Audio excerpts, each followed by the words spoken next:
students, welcome to question 1 sample 10, and it goes as follows. A is a solution containing 0.050 moles per dm cube sulfuric acid. B is a solution containing 1.40 grams per 250 cm cube of XOH.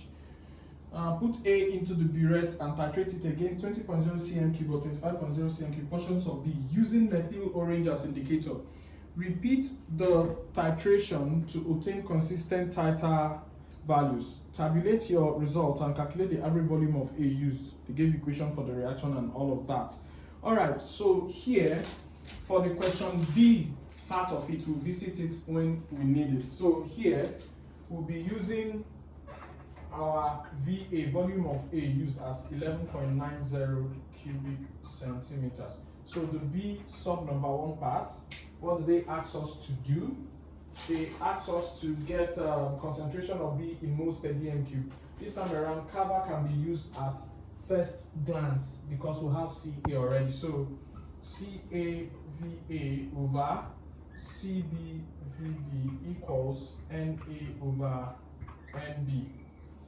Okay, so with this, we are looking for CB, so we'll cross multiply to make C a subject of the formula. Not C a, CB, I beg your pardon. So CB equals CAVA NB over VBNA. So if we substitute, CA in the question is 0.050 times, VA is 11.90 times, NB, mole ratio of the base, is 2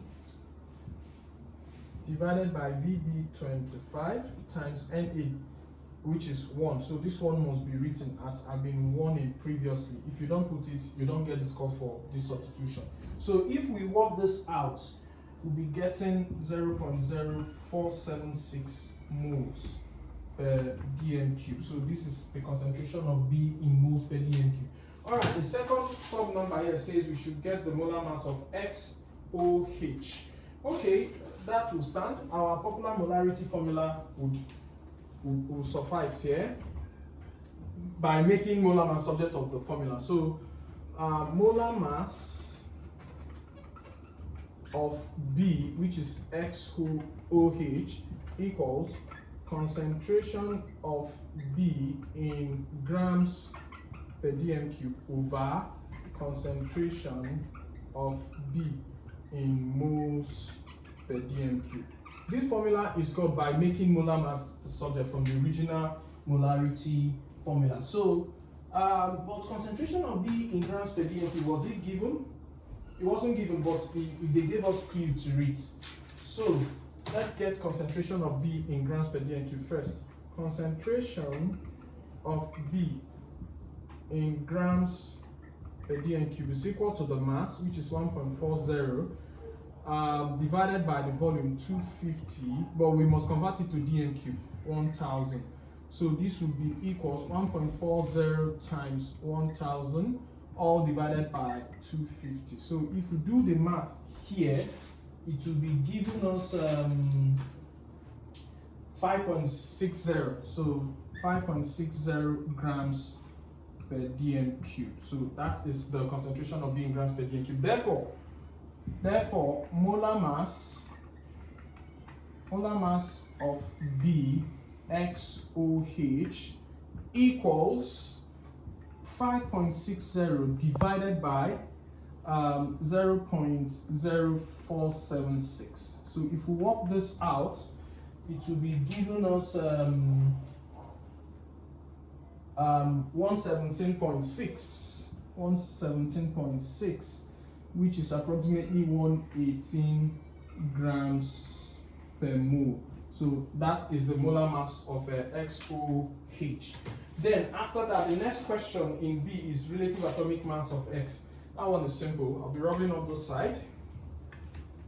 Relative atomic mass of X, that is sub number 3, B sub number 3. So the relative atomic mass will be XOH is equal to 118, all right? X is unknown plus oxygen is 16 plus hydrogen is 1 equals 118. X will be equal to 118 minus 17. So which will be equal to 101. Yes, 101. This is the relative atomic mass of X. Remember, because they said relative, there is no unit. Please, no unit to that effect. If you add units, you don't get the score. They will not give you score for answer. It is this friendly to handle only if you pay attention and know what is going on. Thank you for watching. Remember to go and review from samples 1 to 10. More will still come later, okay? Then for question 2, it will be discussed on this platform. Please just follow, stay tuned. Remember to click on the notification button so that whenever any video is uploaded, you'll be notified. I don't need to begin to make announcements on other social media handles for you to know. Thank you once again for your support and paying attention thus far. I wish you all the best in your exams. Thank you so much.